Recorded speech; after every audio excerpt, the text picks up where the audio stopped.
Okay, dahil sa pagkakaiba ng mga paniniwala sa mundong ating ginagalawan, minsan may mga sitwasyon na kumakanta ka lang, nagiging masama ka na sa ibang tao.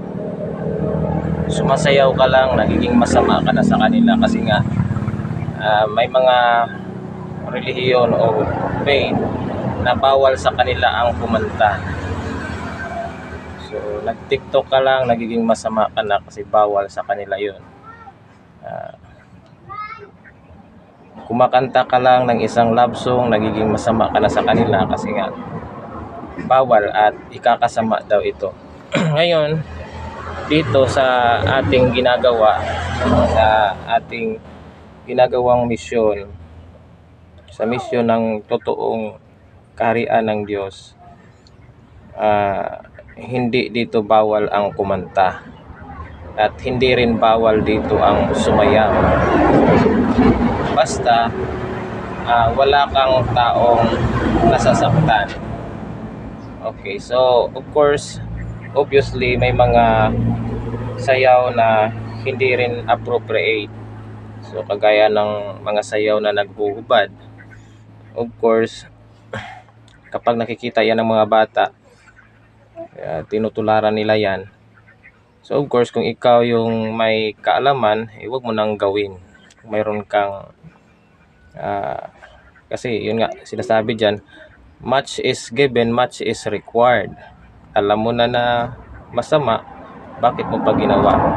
Pero dito may mga members tayo na sumasayaw na nakahubad or sumasayaw na ganito ganyan, kumakanta, pero hindi natin sila agad-agad sinasabing makasalanan. Sa iba kasing paniniwala, ginagawa agad nilang masama ang isang tao kapag naka-violate sa kanilang rules and regulation. So dito kasi sa kaharian ng Most High King, malaya ang lahat ng mga member na gumagalaw dito. So minsan may mga kanta na yung kanilang mga lyrics ay medyo satanic, kaya mag-ingat-ingat din tayo.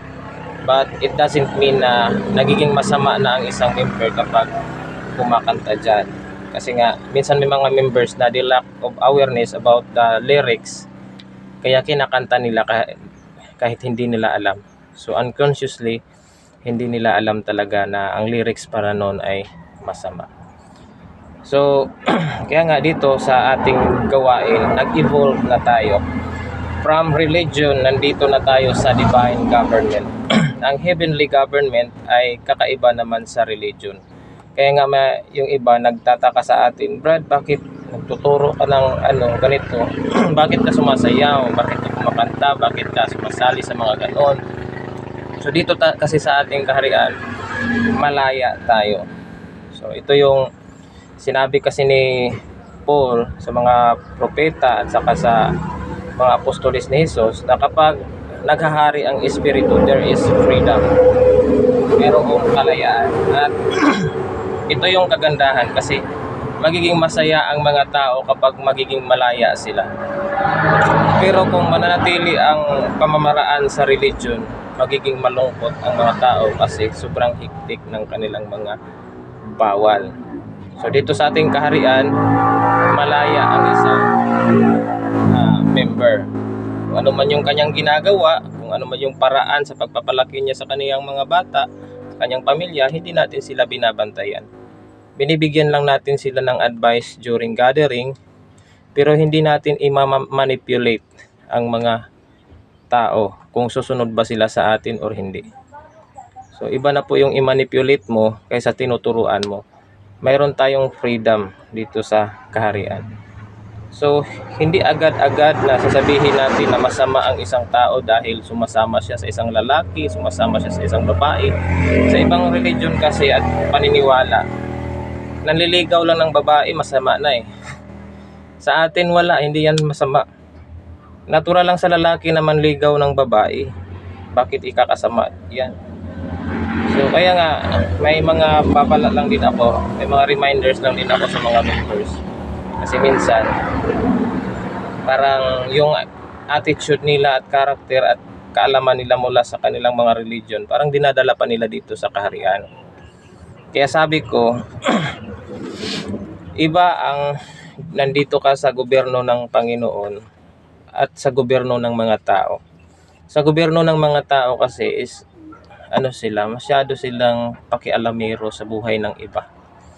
Dito sa atin, inaalalahan ko lang na hindi tayo pakialamero, hindi tayo gumagawa ng sistema na magiging pakialamero tayo sa buhay ng ibang tao. Hayaan mo silang mamuhay sa kanilang paraan as long as hindi sila makulong or hindi sila makakasakta ng ibang tao. So, kaya nga, God wants us to have a uniformity this time. So, gusto na ng Panginoong Diyos, ng ating Almighty God, na magkakaroon na ng uniformity ang lahat ng mga religion at sumama na sa ating mission para magiging masaya na ang buong mundo. Okay. So, may mga doubt ang ibang tao, magiging masaya kaya kasi sobra yung magiging malaya eh. Hindi kaya mas magiging masama ang mga tao kung yan gagawin ng Panginoon dito sa lupa. So, do not question the authority of God. Huwag mong questionin ang kanyang pamamaraan. Hindi ka naman Diyos eh. Kaya nga, kung ano yung pamamaraan ng Panginoon, huwag mo nang i-question, sumama ka na lang. Ngayon, yung iba, hindi sila sumasama. Ano yung kasalanan nila? Kasi alam natin itong kaharian na ito, this is the kingdom of the Holy Spirit. This is the kingdom of the Most High. Ngayon, kung hindi ka sumasama dito kasi nagki-question ka na lang, naghahanap ka ng kamalian dito sa mga nagtuturo, and you are speaking blasphemous words, minsan yung iba sinisiraan tayo. May narinig ako ngayon, mga paninira sa akin, pero hindi ko naman lang, binabaliwala ko na lang. So, ano yung mangyayari sa kanila na instead of following, instead of agreeing, instead of conforming dito sa kaharian ng Most High King, ay kumukontra na sila. Anong mangyayari sa kanila? Makikita natin yan sa babala ni Jesus Christ. Sinabi ni Jesus Christ, "So I tell you, every sin and blasphemy can be forgiven, except blasphemy against the Holy Spirit, which will never be forgiven." Okay, we'll make it clear in the English Standard Version. "Therefore I tell you, every sin and blasphemy will be forgiven, but the blasphemy against the Spirit will not be forgiven." Okay.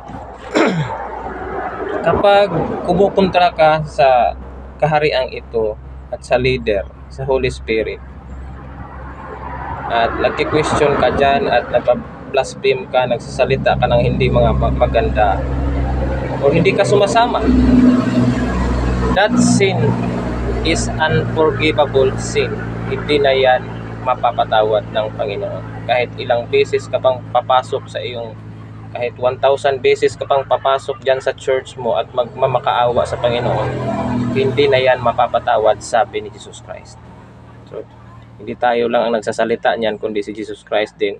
Sabi niya, "Therefore I tell you, every sin and blasphemy will be forgiven among men, but the blasphemy against the Spirit will not be forgiven." Inuulit-ulit ko yan sa pagbasa kasi napakahalaga ng batas na yan, ng heavenly norm na yan, na kapag nagkasala ka dito sa Holy Spirit, hindi na yan mapapatawad. Ngayon Brad, may religion naman kami, and then we also gather people there. Pero hindi lang talaga kami dyan papasok sa kaharian ng Holy Spirit. Okay, may sinasabi din si Jesus Christ dito. "He who is not with me is against me, and he who does not gather with me scatters." Yun. So kapag he that is not with me is against me, sabi ni Jesus Christ. So kung hindi ka pumasok dyan sa kaharian ng Holy Spirit, at hindi ka nagpipreach dyan, or hindi ka nagpapamember, hindi ka gumagawa ng mga mabuti dyan sa loob ng organisasyon na yan, you are against me, according to Jesus Christ. So napakahalaga. Kaya nga may mga tao naka-view sa ating preaching ngayon. Kailangan mong intindihin ng maayos kasi napakahalaga ng iyong pinakinggan ngayon. At binabantayan ng Panginoon ang oras na ikaw ay nakikinig. Kung if you will just waste the time, kung sinasayang mo lang ang iyong oras. So ngayon na narinig mo ang kaharian ng Holy Spirit, you are obliged. Mayroon kang you are invited by God. And there is a responsibility na pumasok ka dito at tumulong sa kanyang kaharian. Pero kung hindi ka tumulong, ano ang mangyayari sa iyo? You become dead in His sight. So, nagiging patay ka sa paningin ng Diyos. Ibuhay pa ako, Brad. Humihinga pa ako. Kahit na humihinga ka pa dyan, kung hindi ka tumutulong sa trabaho ng Panginoon, patay ka sa paningin ng Diyos. Brad, wala na kasing uso ngayon ang kaharian Ang nauso na sa amin yung maniniwala na lang daw kay Jesus Christ at papasok kahit sa ang relihiyon ay maligtas ka na daw. So, that means they are already dead. Patay na nga sila sa pananampalataya. Kasi nga, doon na lang sila pumapasok, doon na lang sila naniniwala, at doon na lang sila sumusunod sa opinion ng mga tao, hindi na sa realidad ng Panginoon. Magkaiba kasi ang opinion sa reality. The fact is different from opinion. Kaya kapag nandyan ka lang sa opinion ng kapitbahay mo, opinion ng guro mo, kung sino man yung authority na narinig mong nagsasabi na kahit saan daw papasok, magpapakabait na lang daw, maligtas na, you are dead. Kaya nga, dito sa scripture, may sinabi dito, ipinakita kay Ezekiel ang mga patay. Hindi ito patay na literal na nasa sementeryo, kundi patay ito na naglalakad. The hand of the Lord was upon me and carried me out in the spirit of the Lord and set me down in the midst of the valley which was full of bones. May valley doon na nakikita ni Ezekiel na maraming mga buto. Ngayon, ano ba itong mga butong ito? Pag titingnan natin, i-shortcut natin dito sa verse 11, hindi pala ito literal talaga ng mga patay na mga buto. These are people na nawawala na ng pag-asa. Kasi nga hindi na sila naniniwala na may kaharian pa ang Espiritu ngayon. Sinabi dito, then he said unto me, at pinakita sa kanya ng Panginoon, Son of man, these bones are the whole house of Israel. Behold, they say our bones are dried, and our hope is lost, and we are cut off for our parts. Okay, ito pala yung mga people of God. Okay. Brad, sinabi dyan, Israel lang Lahat naman ng tao ngayon, if you are a religious people, you belong to the spiritual Israel. Kaya nga, kapag nakinig ka dyan sa preaching ng pari, sa mga pastor, sa ministro, sasabihin nila, you belong already to the promises of Israel. You become a spiritual Israel when you are in the religion. But, kapag nandito na ang hari, ang spirit of truth, kailangan maniwala ka. Kasi ang Israel that is led by a king. Kaya nga, during the time of David, hari siya na nag-lead doon sa Israel. Ngayon na nawala ang hari, darating na naman sa Pilipinas ang hari, nandito na naman sa Leyte, kailangan maniwala ang buong mundo na nandito na ang kanilang hari. Ngayon, kapag hindi sila naniniwala na ang spirit of truth ay nagkatawang tao dito sa Pilipinas, they become dead. Patay sila sa paningin ng Diyos. Ngayon, kaya nga, one of the sign na patay sila sa paningin ng Panginoon is that they do not believe of the Holy Spirit, and second, their hope is lost. Nawala na sila ng pag-asa. Magkakaisa pa kaya tayo, Brad? Na wala namang uso ngayon yan. Ang uso ngayon, practical na naman yung mga tao. So do not separate from the world. Kaya nga sinabi dyan sa revelation, separate from the world. Kung yung mga tao is wala na silang pag-asa, nawawala na sila ng pag-asa, ipapasok ka dito sa ating grupo, sa ating kaharian. Dito, ang mga member dito, may mga pag-asa na sila. Iba yung paniniwala ng mga member natin at saka doon sa mga tao na hindi naniniwala. Kasi nga, their hope is lost already. Hindi na sila naniniwala na magkakaisa pa ang mga Pilipino. Pero dito sa atin, naniniwala tayo positively. We think positively na magkakaisa pa ang mga Pilipino. Ngayon, hindi lang Pilipino, kundi ang buong mundo. Okay. And we are cut off for our parts. Ano ang ibig sabihin nito? Hindi sila nagkakaisa. So, dito sa verse 12, therefore prophesy and say unto them, thus saith the Lord God, behold, O my people, I will open your graves, and cause you to come up out of your graves, and bring you into the land of Israel. Yun, I will open your graves. So, yung mga tao ngayon na nawawala ng pag-asa, patay na yan sa Panginoon, patay na yan sa paningin ng Panginoon. Ngayon, kung naniniwala sila dito sa Spirit of Truth, it means their graves are being opened. They are resurrected. So, yung mga member ngayon, they are resurrected beings. Kasi nga, naniniwala na sila na may hari sila. Pero yung mga tao na hindi naniniwala sa hari, kasi nandoon pa sa ibaba, hanap ng kamalian sa atin, sila ay patay sa paningin ng Panginoon. Pero if you believe on this mission, you believe on this king, this emperor king, you are resurrected. And you will be brought to the land of Israel. Kaya nga itong kaharian, ito yung totoong land of Israel. Ito yung the city of salvation. But if you stay in your religion, that is not complete. Kaya nga, kapag nagba-Bible study kayo, maririnig mo na naghihintay pa sila sa second coming ni Jesus Christ. Hindi nila alam, dumating na pala si Jesus Christ noong July 15 year 2000 eh. Kaya nga sa previous lesson natin, ini-explain ko na yan, na dumating na pala si Jesus. Hindi nila alam. Ngayon, naghihintay sila na darating daw si Jesus. Mamamatay na lang yan sila, hindi sila makakita. Kasi yung hinahanap nila, dumating na. Noon pang year 2000, dumating si Jesus.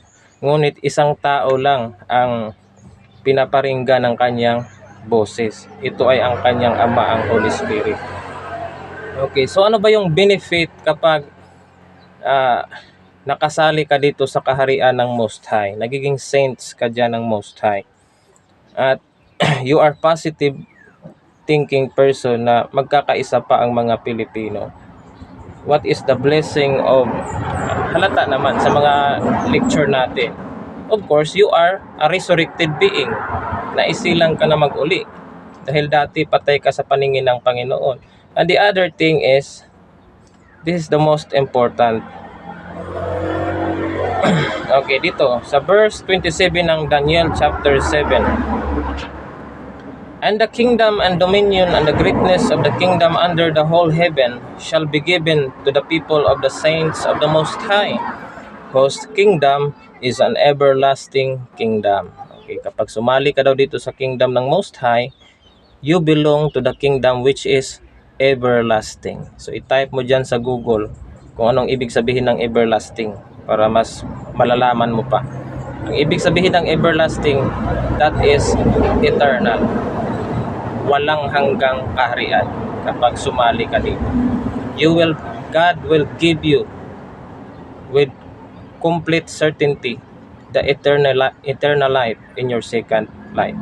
Kapag namatay ka, bibigyan ka ng Panginoon ng eternal life. Okay.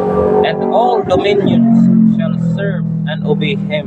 Okay. Sabi dyan sa Bible, all dominion shall serve and obey this kingdom.